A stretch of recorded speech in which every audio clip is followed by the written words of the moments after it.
So number one, the biggest sales strategy is, do your people know they're getting value? And that's investing in training, investing in a methodology that will serve them, not just while they're with Domain or whatever company you're leading, but as long as they are in business, not even in sales, that they're going to become more marketable the more they work for you and the more they learn. 1, 2, 3, 4. Welcome to the Redefining Sales podcast, where we reimagine and redefine sales in a digital world. In this new series, we have absolutely scoured the world to bring you only the best of the very best. We will be working with each of the thought leaders to unpack all of their years of experience, their pearls of wisdom and nuggets of gold into bite-sized chunks that will enable you to redefine your sales. Welcome to the Redefining Sales podcast. My name is Abby White. I'm the CEO of Sales Redefined and your host for our podcast today. Today, we have got an awesome guest with us, which is John Foong, who is Chief Revenue Officer at Domain, based out of Sydney here. And John was an amazing guest. I really enjoyed this conversation. We talked about, of course, the usual topics, which is high performance sales and how people can be on their A game. But we also unpacked from some of John's experience of working for Uber, Google, now Domain. What are some of the common threads to those high growth companies? What are some of the best sales strategies that he's seen in action? And we also talked about change, which I really enjoyed, because I'm seeing a lot at the moment resistance to change. So I got John's take on how you can approach and navigate that path of change. So we had some really interesting topics there. And of course, got John's take on how do you pull together sales and marketing and some of the usual topics that I love to cover with our podcast guests. So a little bit about John before we dive straight into the conversation. John, as I mentioned, is Chief Revenue Officer for Domain. Domain is a leading Australian property marketplace. If you haven't come across them, I've been on the property hunt recently, so I've been glued to their app on my phone and find it very easy to use and love it. But John joined Domain just over a year ago, actually, in September 2022. And before that, he was out of California working for Uber and was their global director of account management. Since joining Domain, John's really been focusing on how he's accelerating Domain's marketplace strategy across residential, commercial, developer, media, and agent solutions business, as well as their go-to-market, sales, operations, and customer experience teams. So John has a massive remit, which we tap into in the conversation.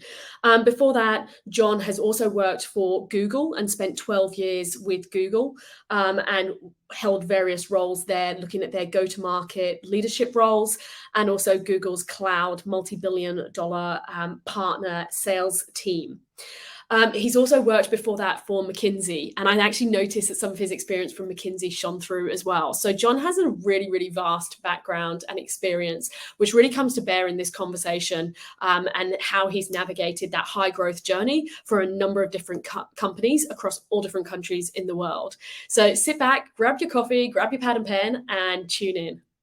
Welcome to the Redefining Sales podcast. This week, our guest is John Foong from Domain. John, welcome to the podcast. Thanks, Abby. It's so great to be here. And thank you for having me. I have been very excited about this one because you have quite the epic history and career history and worked for some of the most phenomenal companies in the world. So I am really excited for our audience to just try and pull together some of the pieces and common threads and things that you've seen for success. So I'm going to dive straight in with that. So my understanding is you've worked with the likes of Uber, you've worked with Google, obviously now Domain. So you've worked with some really high growth, incredible companies. Have you spotted common themes for success, common themes for growth, common themes for high performance sales? Is there a common thread between those companies? Yeah, there definitely is. And I would actually think the thread I see in these high performance companies on the sales side is it's a paradox. And the paradox is every great salesperson is unique. They have a way of connecting with the customer. They have a way of understanding the product. They bring their own particular stick, their own particular thing, to the table. And you want to make that amazing. You want to beautify that. You want to make sure that people understand that and feel the freedom to kind of sell and manage the customers as they see fit. But all great sales organizations ultimately scale through systems. And the way I think about bringing those paradoxes together is My job is to take the best bits of all the people I see out there, the way they connect with folks, the way they research the product, the way they manage their pipeline, and try and make that systemic so that when people come to the table, when people are here, we can bring the best out of them, but they can get the best out of everyone else as well. Yeah, I love that. In terms of systems, talk to us a little bit about that. Is that putting together, is each company you've worked with had their own sales process that you have then built out and the systems to support it? Or are there really common threads that if you went to any company, you would put a very similar sales system in place? Or does it tend to be more bespoke, but more niche? I think it's a bit of both. Every sale follows the same basic logical funnel, from awareness to interest to decision to action. And that is cascaded through a 3, 4, 5, 6, or 7 process in Salesforce or HubSpot, whatever it is. There is a unifying set of themes, even if the graduation steps might look different. So I do think there are very common threads. I do think, though, the nature of the sale can be very different in different companies. For example, with Domain, we're very, very lucky. We're an established brand for many, many decades. The people who've been using us, particularly in our strongholds of the capital cities, particularly like Sydney and Melbourne, they know us. They know who we are. They know our audience. They trust the brand. And so that's a very different kind of sale, if you will. It's actually more of an account management. It's all about trust, being an essential partner. When I was at Google Cloud back in the early days, this is selling the monetized version of Gmail and Docs or things like that. People know about the product, but they have no idea that it's a paid product. So a lot of what you're doing is awareness. You're penetrating new fields, and that's a very, very different kind of sale. You're still leveraging some measure of trust, but you're trying to create the relationship rather than cultivate the relationship that's already there. And what about Uber? Because Uber's always an interesting one that attracts a lot of attention. I think there's always curiosity around Uber. Yeah, Uber is a fascinating company. I'm very proud to have worked at Uber and the work they're doing around the world. The part that I helped run was called Uber for Business. So basically Uber for corporate travel. And the way to think of that is many people use Uber, for their corporate travel. But what Uber does, and this is the group that I was running, is sell a version of that where it just makes it really easy to expense, whether it's food or meals or rides. It integrates with your expense systems like Concur, and it means that you can manage the permissions centrally. So it's a feature that we were selling on top of the core Uber product. And so what we were trying to do is, everyone knew Uber by that stage. It was already the most expensed item, in the business world. But they didn't know that, in having a contractual relationship with Uber for Business, they could make their employees' lives a lot easier. So a lot of us were selling the benefits of doing that versus just having people expense it the way they normally would. Yeah, interesting. That's so interesting. So what do you think have been some of the most impactful sales strategies that you've built? Because you've just given us 3 very, very different examples, from Domain to Uber to Google, different stages of business, very, very different. What do you think have been some of the most impactful sales strategies that you've sort of deployed in your time? Yeah, there's a few that comes to mind. I think that the biggest thing you can do is, invest in your people. And this is a theme I'll come back to. But the biggest sales strategy for me is having your people understand that you are investing in them.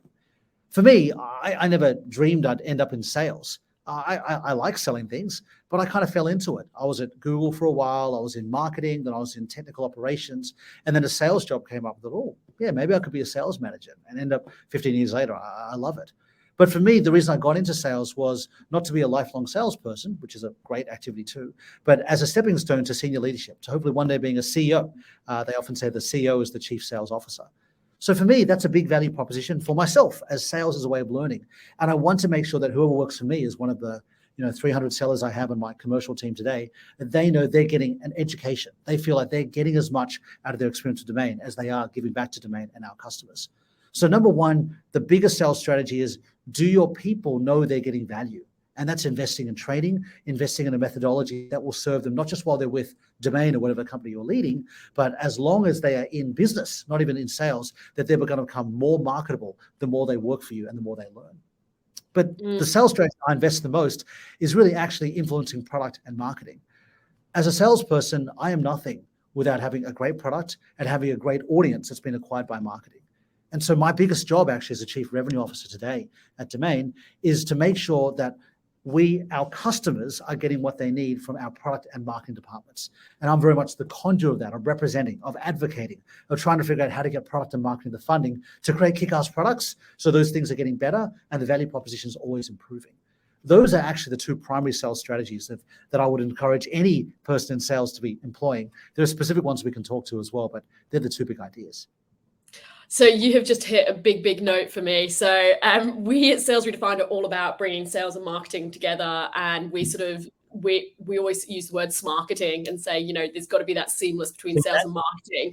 And it's kind of interesting and quite scary to sort of still see the research out there that most sales and marketing companies they don't communicate regularly. They're not aligned on KPIs. They're not aligned on culture.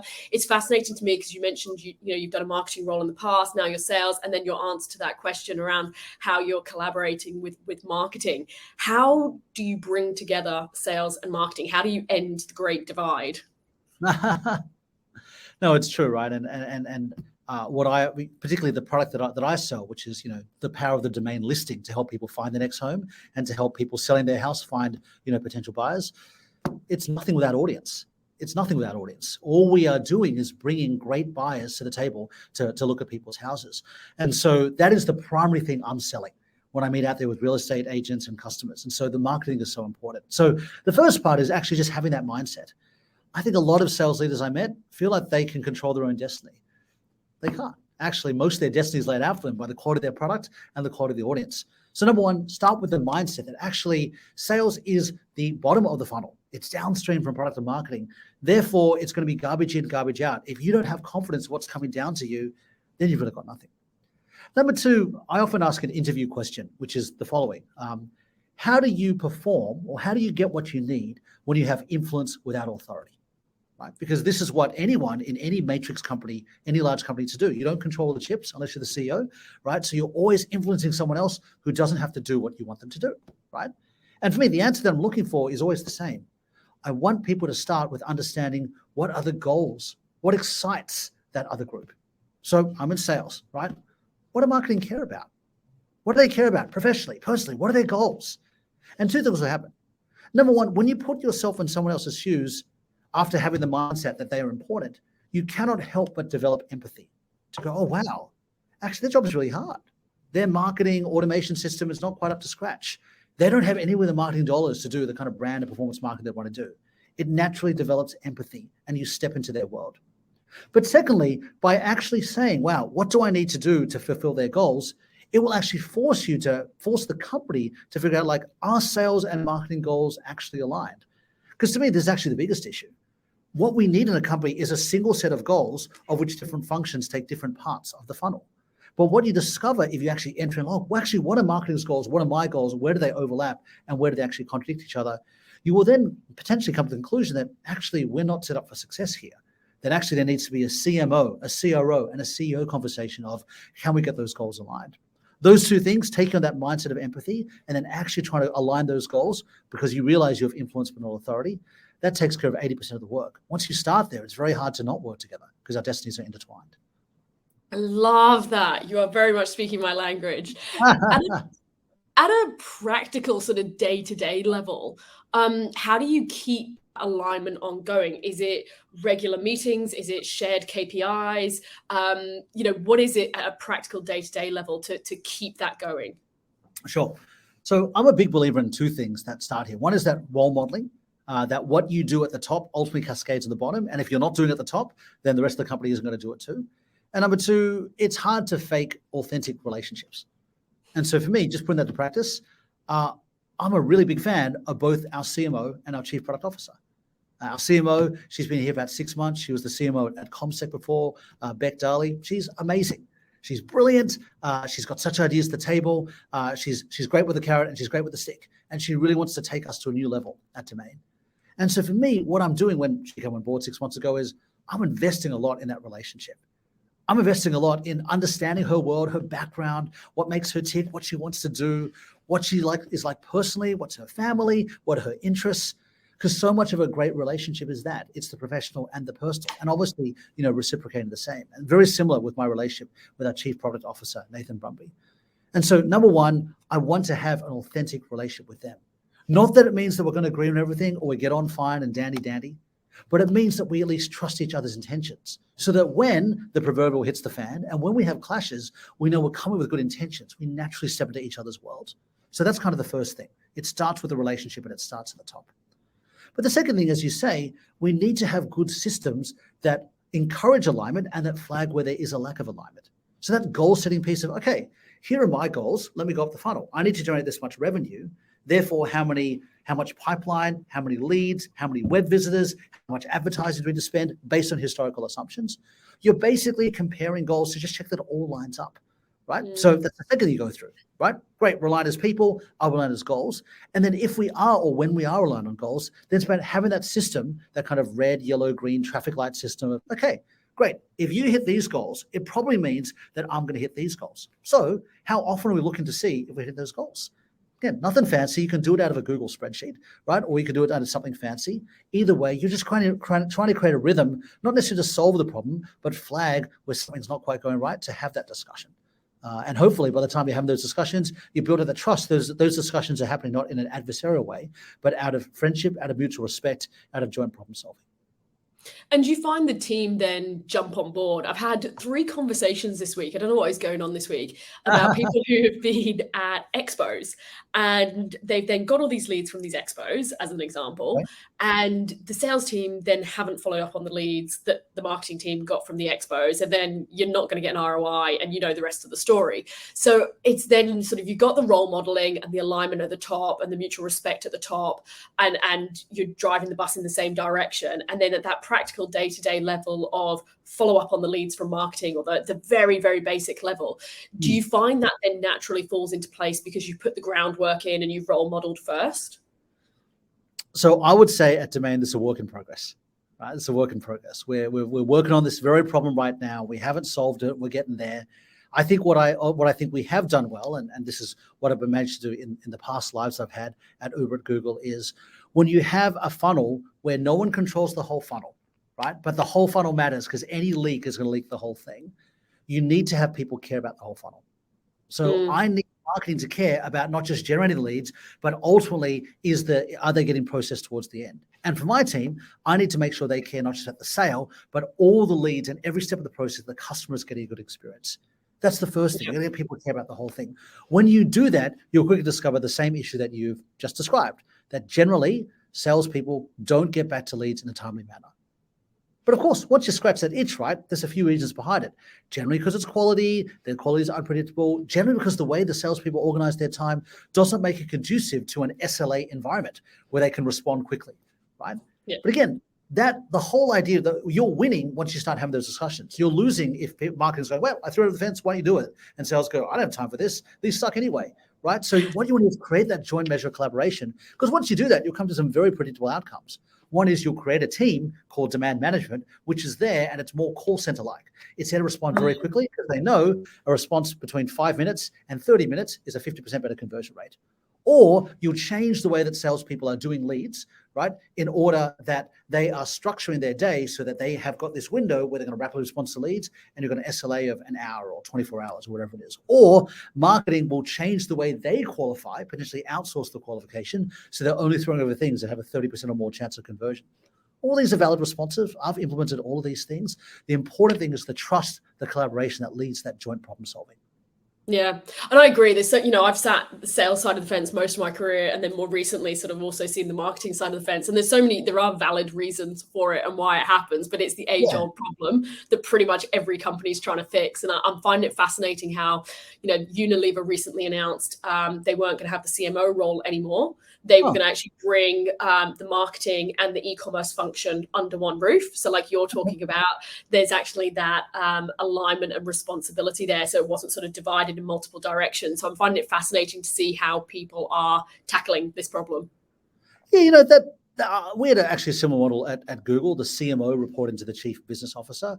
I would just say in any complex company like a Unilever or a Google or even a Domain, where you have brilliant people working hard who have strong opinions, there's always going to be influence of that authority.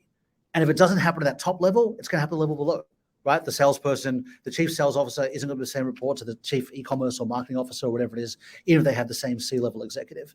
And so that skill set of really developing empathy, trying to see what the other person needs, forcing alignment and getting to alignment where there's misalignment, identifying it, those skills are not going to go away regardless of the organizational structure. Interesting. So I want to move you to a question around what you've seen change. So hate to mention the C word of COVID, particularly because I've just had it. Yeah, Still coming off the back of that. But I'm really curious I think COVID has essentially accelerated sales by, 5 odd years. You look at some of what's happened in e-commerce and they've sort of talked about it being a 10-year acceleration. So I think it's really interesting to watch how COVID has actually changed the game.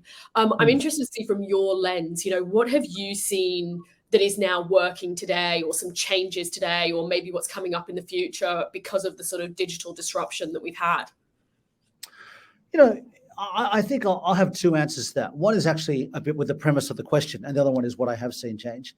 Because I think COVID has changed a lot of things, but maybe not as much as people expected. Like, for example, I've invested in a company called Shopify, right, which is very much the anti-Amazon, or the Amazon for everyone else who isn't Amazon.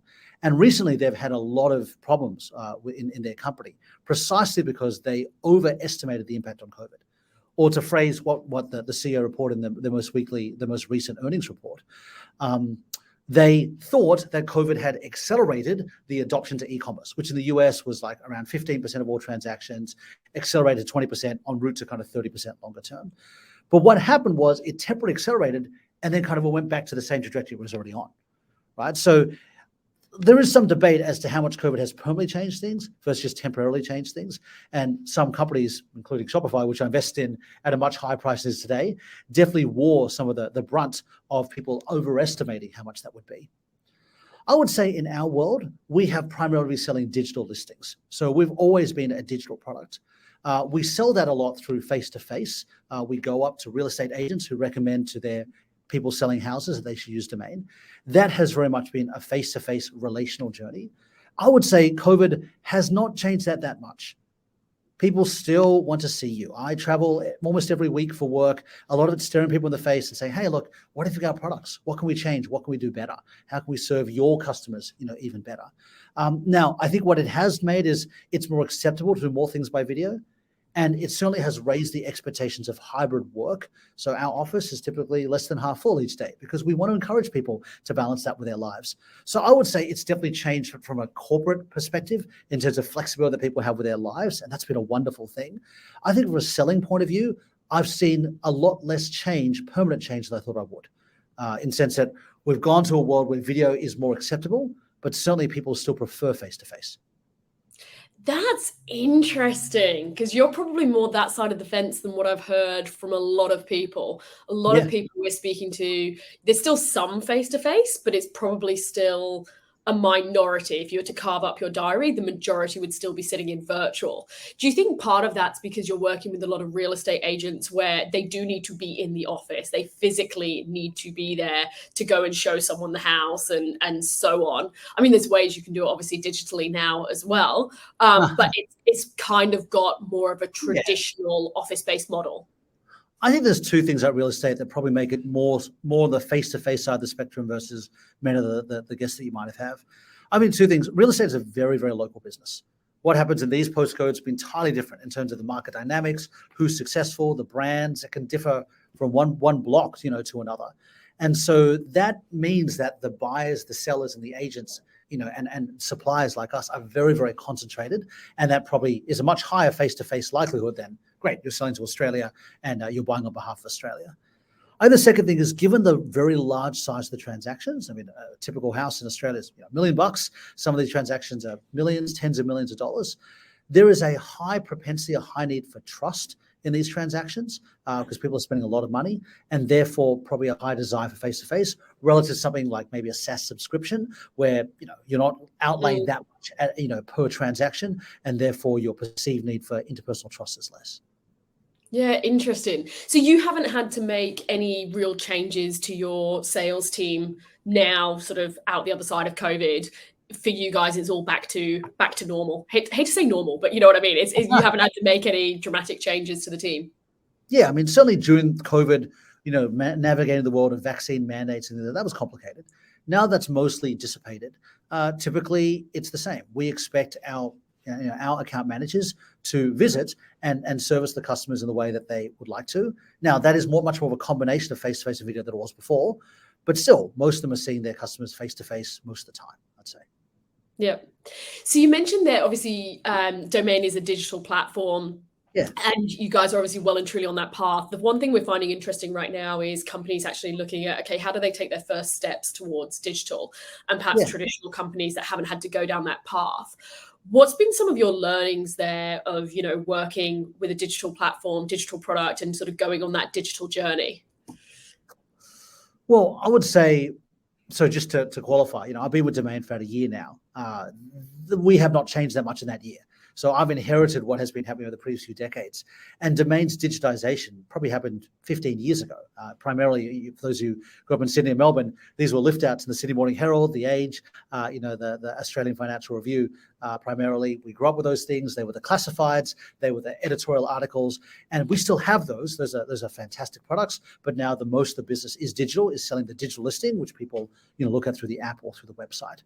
So that digitization process happened 10 to 15 years ago. So in terms of our customers and real estate agents purchasing through digital means as opposed to paper contracts, that's very, very old school for us. So I've not been part of that journey at all. I would say that for one of the products we sell is effectively a DocuSign for agents. It's called Real-Time Agent. And when you're selling real estate, there's like all these paper forms to fill in. We effectively digitize that process in the same way DocuSign has done that, for other contracts. So what we are trying to do actually is help them digitize their office. And we're helping them digitize their customers and get customers, to make that change. And the way I think about this is it's very similar to any innovation curve where you're having to help people cross the chasm, as the book is called. When you're asking people to change long set behaviors, like we used to do everything on paper. I feel secure about paper. Now we have to do it over the cloud through my mobile phone. That feels scary, or through an iPad. You're basically trying to solve this basic equation. What is the value in terms of saving, efficiency, productivity of the new way, subtracted the cost, the risk of not doing it the way you used to? And for us, a lot of that selling that we're doing to help agents and to help agencies help their agents make the changes. Hey, like before you had to bring a stack of paper with you and you had to physically be there to sign. And now you can close a deal at 10 p.m. on a Friday, lying with your cell phone in your bed.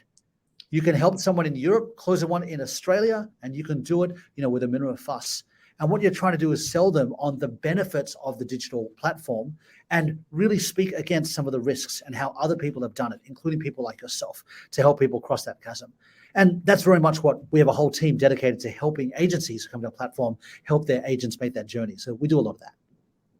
It's funny because it sounds really simple, but I know actually what a beast it is. I sold my property back in the UK, and they were trying to get me to do all of it, as in actually sign. And I can't even remember where I was at the time. I was traveling. I was like, I can't. Can I do it via HelloSign? Can I do it via DocuSign? Can I do any of those options? And it was like an absolute hard no. And so you think that something that's quite well accepted and quite acceptable you would be able to do, and actually it wasn't. It was a beast. And for me, the customer experience was horrific, and it actually put me off because it's like, well, if I was going to go through this again, then that actually would probably be a non-negotiable for me as a decision criteria, because I need someone who is easy to work with when I'm not physically in that location. And if you translate that to all different aspects of business now, we're not always in the same location. We're not always in the same place. Many of us are not in the office. So actually some of those traditional procedures and processes actually are quite hard now because you're not set up next to a printer or, whatever it might be. So you do need some of that digitization. So yeah, I need you to go speak to my real estate agent in the UK. No, it's interesting. And I think that's why at Domain, we're grateful that we have we're a portal, we're a marketplace where people can buy and sell property. That's fantastic. But we're really excited with the role we can play in helping this whole industry digitize. It's a massive industry. It's one of the biggest industries in Australia, in every country. But a lot of the processes are kind of stuck in the 1970s. It hasn't changed as much as you might imagine many other things, whether it's Uber or Google, have revolutionized those industries. So we're pretty excited about the chance to do that and, help people live life, in the 21st century, which is closing a home, looking for homes without having to do all the in-person, on-foot stuff that was happening before. Yeah. Do you think there's you've obviously been down that change path before, right? And you've been through for a few companies where you're kind of ahead of the curve on that change. Yeah. Have you found there's any common themes there around helping people adopt and embrace the change? Because as humans, it's that book of like, who moved my cheese? We don't always want we don't always want the change, and change can feel scary and daunting. And like you said, particularly in industries where, well, it's always been this way, and it's been this way since, years and years and years ago since we started. Have you found there's a common theme there around helping people to navigate change? Yeah. I think as long as I'm working, I'll probably be in industries or jobs where there's change. I think it's what I grew up with. I've been, as a Google for 13 years, like just things constantly changing, new products, new markets, new competitors, new laws. All these things are causing change. So much so that I think change management is probably one of the prime skills that any executive brings to the table, because there aren't too many companies that are standing still. Even if you're a bank or a grocery store, where you think, they've got change around digitization, legal, competitors coming to the market. What are they going to do? And so this currency, change management, I think is the thing where folks and your listeners need to keep getting good at. And so for me, my change management playbook is this. Number one, it starts with empathy. Recognize and imagine how hard it is to change. And we might think we're dynamic and young and like we're used to change and we love change. And I think a lot of great executives do. They see change as opportunity. But there are places where people that move our cheese, that scares us, whether it's moving house or a different life stage or our parents getting old or things like that. We are connected to things. And there are some things where we invite change, and there's some things where we're scared of it, where we like the security of the way things have been. So I think part number one is having the empathy to attach yourself to that and go, oh, yeah, I might be very happy to change systems because that's my thing. But imagine if someone felt about systems how I feel about my family or my house or health or things of that nature. I think number two, change management also comes through trust. I said, people are making that equation of like, are the benefits of change outweighing the costs and the risks of change? And the way that people value those things is through a paradigm of trust. Do I trust the person who's talking about the benefits? And do I trust the person who's trying to mitigate those costs, that what they're saying is actually true?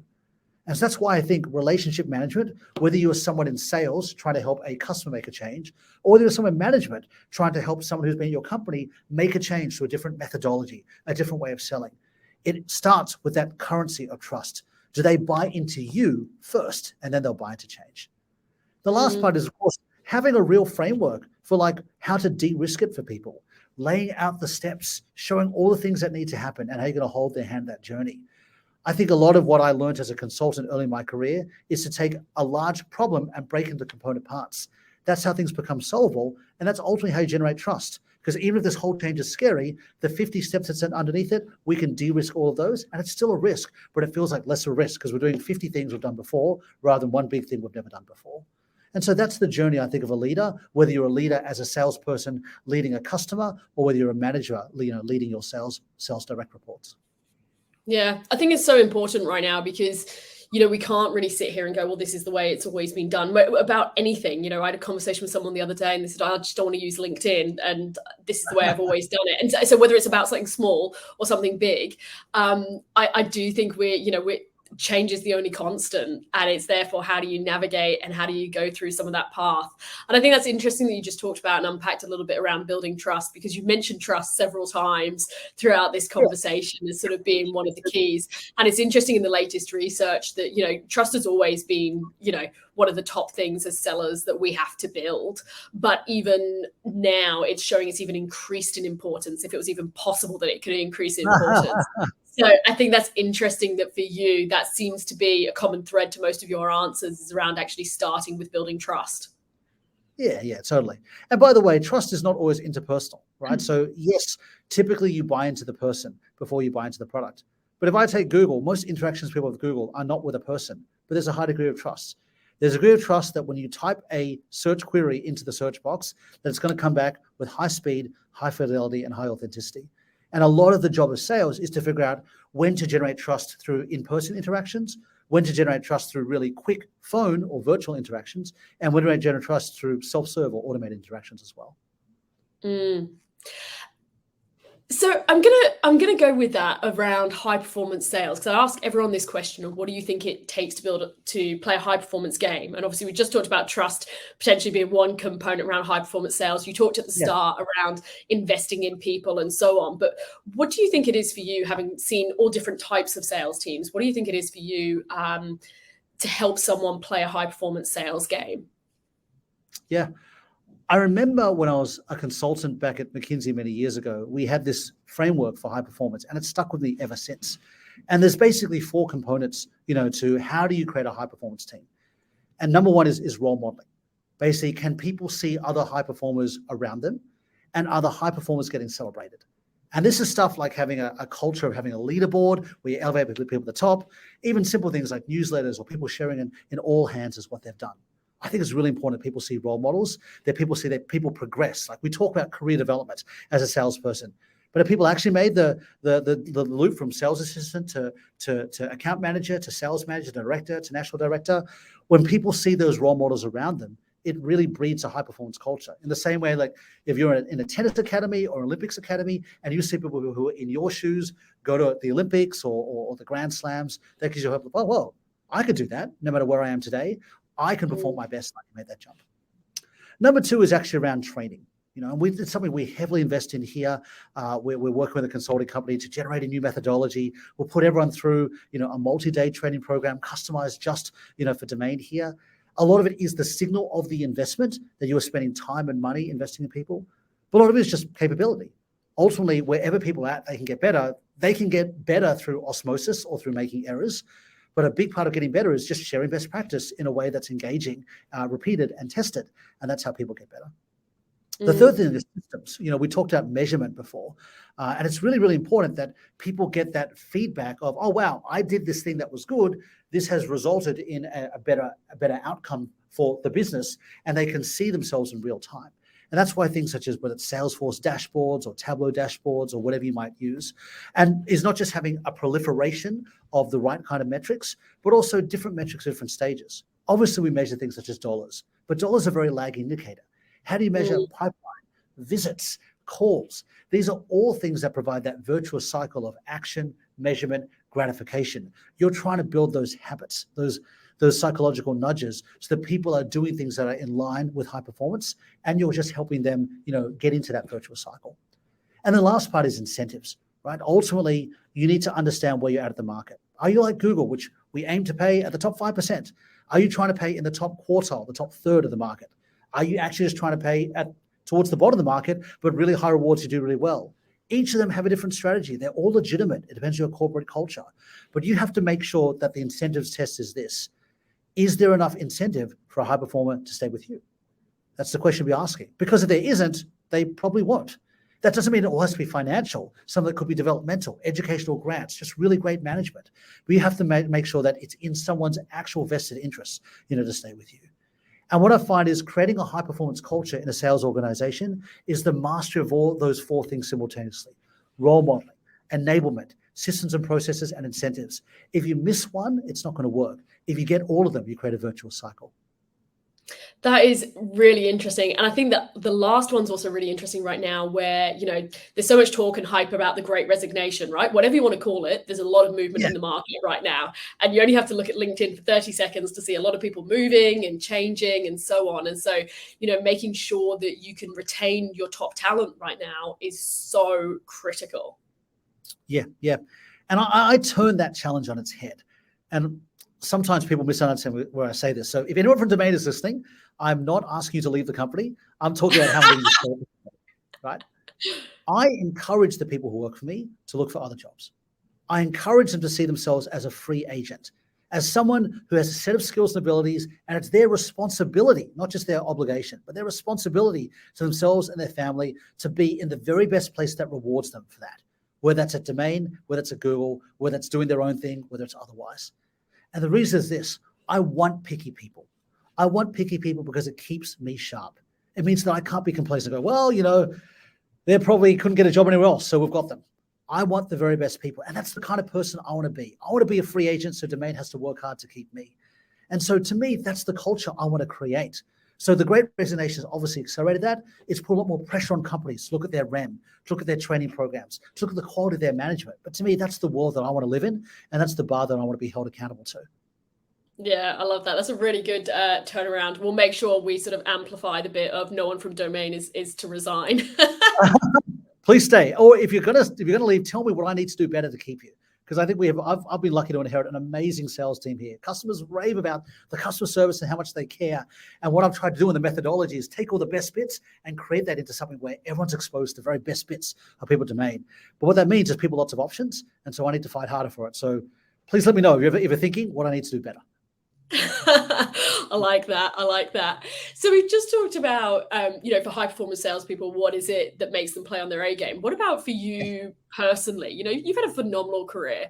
What is it for you that helps you play on your A game? Or do you have any non-negotiables that no matter how busy you get, we were talking about before we went on air of you've got a 2-year-old and a 3-year-old, and we were talking about the daycare germs and all the challenges that brings. Do you have non-negotiables that help you play at your best and help you build such an epic career? Oh, thank you, Abby, for your kind words.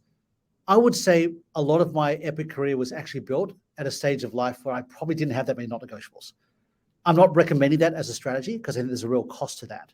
But I would say it's only as I've gotten older and more progressed in life that the non-negotiables have come up. I think they're amazing, and I think they'll ultimately make me a better person, a better father, and a better manager. But I must say, when I look back at my career, a lot of it wasn't negotiable. Sorry, there were not that many not negotiables. I was kind of happy to travel, work, do whatever it took. I actually think if I'd had more non-negotiables, I probably would have been even more effective. Because some of the things I'm dealing with now is, I have a tendency to say yes to a lot of stuff. I want to do things. I want to fight harder. And actually the skill that I need is to judge more what not to do, what to double down on, and not to kind of like let 1,000 roses bloom, but just put wood behind a very few number of arrows. So for me, what's forcing that to me today is, number one, marriage. Marriage is a great way to start with non-negotiables because you now have a new boss, and that boss is much more important, and her happiness is much more important than your current boss. And so for me, I made a commitment very early on, before I got married, is I want to be much better at marriage than I am at my work. And I want to be really good at work. So I need to be really, really good at marriage. And number two, we've been blessed to have, we've got 2 girls, 2 and 3 years old. We're right in the thick of that craziness. And for me, I want to be an amazing father. I want to be an amazing father. And no amount of work or success or fortune or status is worth even sacrificing any of that. So what does that mean? What you also need to do as a manager is turn those not negotiables around family, around marriage, around health, around friends into a system.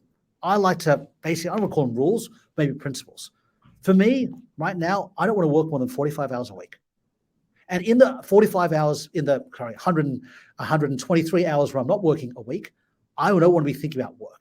I'll be as focused on family, on health, or sleeping for a lot of time as possible. And so once you start to draw lines in the sands like that, it actually produces a lot of non-negotiables. It puts limits on how much I can travel. I typically do day trips rather than kind of overnights, so I'll be back in time for dinner with family. Right? It puts non-negotiables on how many meetings I can take on. I know I can only take on about 35 hours of meetings. I still have 10 hours to actually do stuff outside of that. If I violate that, then I certainly can't live up to my 45 hours. It then makes me produce, I'd say, like criteria where I'm always assessing what a few people think. Are my children getting what I need? Is my wife getting what I need? For my parents, my family getting what they need? And I need to, in a sense, assess how they're going and if they're getting what they need. And if not, I need to question the system itself. So these are non-negotiables that come into play. I actually think that even means I would work less than I did if I was kind of like childless and partnerless. But it means that ultimately I'll be a much better judge and a much better manager and a much better leader. Yeah, I think it makes for me, I've got 3-year-olds, a very similar age, and it makes you more focused because well, I don't have a choice whether I'm going to go and do pickup tonight or not. I can't stay back.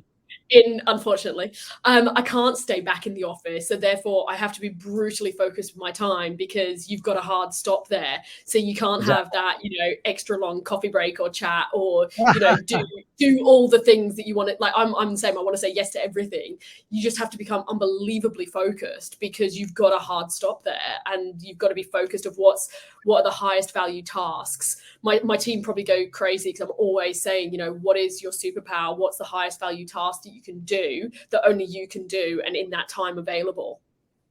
That is a great phrase. That's actually, I've been writing my development plan. I have one and I go through with my coach. I encourage each of my team to have one.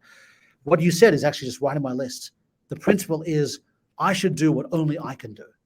And therefore what I'm doing that someone else could be doing or doesn't need to be done, shouldn't be done. And that's hard. That is hard for people like us who've had a lot of our success because we were everywhere doing everything and super responsive. And we're having to unlearn that. That's very much my challenge right now. But what I need to do if I want to be a great father and a great husband. Yeah, it's definitely an interesting challenge and an interesting change. You mentioned there around a coach. Has that been something that has also been instrumental to your career? Have you worked with coaches and mentors throughout?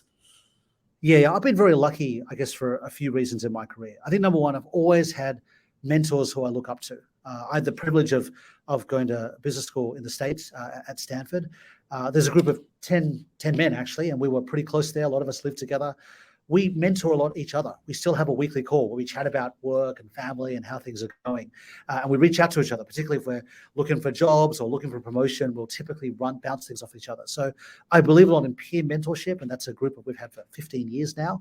I've been very grateful in my career. A lot of people took me under their wing. I think part of it is because I'm bouncy, I'm cheerful, I really want to learn. I really believe I can learn a lot from people. I look up to the people who are more progressive than me in life. And so there was a lot of willingness there. And I think about 10 years ago, when I reached a certain level at Google, when I was a global director, they actually paid for a coach for me to have. And I've had coaching ever since. This is almost 10 years now. And even though I've changed countries and changed jobs, either retaining or changing coaches, I found coaching so useful in terms of having that accountability, having that input. But you don't have to have a paid coach. That's just one route to it. A lot of companies like Domain have mentoring programs. You can develop your own peer mentoring. A lot of it helps when you yourself become a mentor and a coach. That's the best way to learn, I feel, selfishly as well. So being serious and just trying to dedicate 1 hour a week to that stuff, I found crucial to accelerate and embed my learning. Yeah, I completely agree. And it's someone who's I spoke to my mentor yesterday, and sometimes it's something you've been going around in your head on. And because they're sort of external and they're that one step removed, they can almost sometimes help you simplify it in 30 seconds, what you've been going around for days. I don't know, that's just my experience, but I find it really helps that external person. Totally. Very, very useful. Yeah. So you've mentioned there, love of learning, and that definitely shines through. My final question that I have for you that I ask everybody is, do you have a favorite business book that you recommend? Yeah. I'm lucky that one of my habits has been to listen to audiobooks. One of my habits has been, I've spent the last 10 years trying to get fit. I really tried to get addicted to running. And I found the only way that I could solve the boredom of running is by having media playing in the background. So when I was on a treadmill, I was watching a show. And when I'm running in, the outside, which I prefer now, it's audiobooks. So I love audiobooks. And I think as a result, I've listened to 20 or 30 books each year for the last few years. My favorite book for now is a book that's called What Got You Here Won't Get You There by an American coach called Marshall Goldsmith. And the title really summarizes, I think, our challenge. Whether you're in sales, whether you're in management, whether you're in sales management, whatever got us here, hard work, having non-negotiables, travel, long hours typically won't get us to where we want to get to, whether that's in life or in terms of management skill. And in that book, he goes through a lot of the things that successful people suffer from. So for me right now, there's one where you feel like you always have to add value. Someone says, that's a great idea, you should also try this. That's one big thing. Or being competitive, but too competitive, where you actually feel like you need to win all the time, rather than kind of letting others, run with the show. So it goes through a checklist of 20 attributes like this, and I think I ticked off 7 or 8 of them, which I'm currently working on. And the basic encouragement is, hey, you've been successful. Great. Celebrate that. You don't dismiss that. But there's something stopping you from getting that next level. Identify what it is. It'll keep changing, and then work on it. Be accountable to the people around you and to your coach on it. And then when you get there, try again. And that's very much where I'm at right now. And whether you read the book or just kind of think of that principle, I found it very, very helpful to remind myself. I am going to have to check that one out. I'm a bit of a book junkie, so I haven't read that one or listened to that one. So I'm going to have to check that out. I actually tried that with running, because I'm half marathon training at the moment. But I found I kept on wanting to stop to write down notes, and I found myself almost like stopping on my phone to like write down a note. I'm like, this is not, if you're trying to half marathon train, stopping to take notes is not really going to be very helpful. So I ended up having the audio book that I would listen to, and then order the physical book so I could go back and like highlight certain things that I wanted to capture. And I was like, this is definitely not the most effective way to do it. Wow, Abby, the book companies must love you. That's fantastic. I keep my postman in business. I really do. Great. Well, John, you have been an absolutely incredible guest. I've absolutely loved that conversation. Thank you so much. If people want to connect with you, I'd obviously want to connect with Domain. Where do we find you? Where do we come connect? Just please look on LinkedIn. It's probably the easiest. I don't know if we include my profile in the show notes. Please reach out, have a chat. Obviously, if you're looking to make use of Domain's products, obviously keen to have a chat. But if you're just looking to progress your career in sales or management, keen to be of help. So thank you for listening. And Abby, thanks for hosting such a great podcast. It was great to look at some of the guests you've had before and the themes. I think you're providing such an important service, and I think the most important function. So really appreciate it. Oh, thank you. Thanks, John. Thanks for your time. All right. I'll see you soon. Thank you for tuning in. If you'd like to receive the inside scoop on what is working right now in our highest performing campaigns, and likewise, what are the pitfalls to avoid directly to your inbox, then simply visit insidescoop.salesredefined.com.au to make sure that you receive our fortnightly newsletter with everything that you need to know to stay ahead of the pack directly to your inbox. And finally, before you leave us, don't forget to subscribe to Redefining Sales podcast so that you never miss an episode. And if you enjoyed it, we would really appreciate it if you could leave us a comment or perhaps share it with a friend or colleague who you know would enjoy it. We'll see you next time.